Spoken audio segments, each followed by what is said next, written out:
শহীদ president Ziaur Rahman একজন রাষ্ট্র পরিচালনা একজন পথ প্রদর্শক। তিনি রাষ্ট্রকে সামরিক শাসন থেকে একটা গণতন্ত্র রাষ্ট্র হিসাবে রূপান্তরিত করেছেন এবং শহীদ প্রেসিডেন্ট জিয়াউর রহমান এই দেশকে স্বাধীনতা ঘোষণা না করলে আমরা আজকে এখানে আপনাদের সামনে উপস্থিত হতে পারতাম না।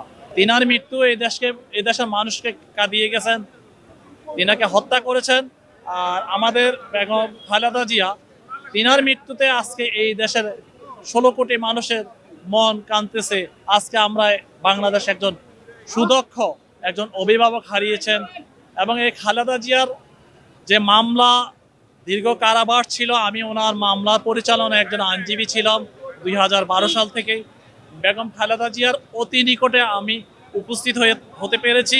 আপনারা যখনই দেখতেন মিডিয়াতে 20 মিনিট বা আধা ঘন্টা চা বিরতি দিতেন, তখন আমাদের নেত্রী আমাদেরকে খুব কাছে নিয়ে আমাদেরকে বিভিন্নভাবে রাজনৈতিক, রাষ্ট্রীয়, সামাজিক সকল ক্ষেত্রে আমাদেরকে উৎসাহিত করতেন। কিভাবে একটা সমাজ পরিচালনা করতে হয়, আমরা কিভাবে আইনি কাঠামো আমরা কিভাবে পর্যালোচনা করব, তাও তিনি আমাদেরকে পরামর্শ দিতেন।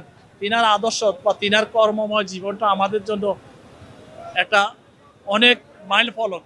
এবং শহীদ প্রেসিডেন্ট জিয়াউর রহমান ছিলেন একজন রাখাল রাজা, আর দেশনেত্রী বেগম খালেদা জিয়া ছিলেন একজন আপসীন দেশনেত্রী। এই দুইয়ের মেরু কারণে আজকে পুরো বাংলাদেশ কাঁদতেছে। আজকে আপনারা দেখুন, কোটি কোটি লোক এখানে আজকে উপস্থিত হয়েছেন।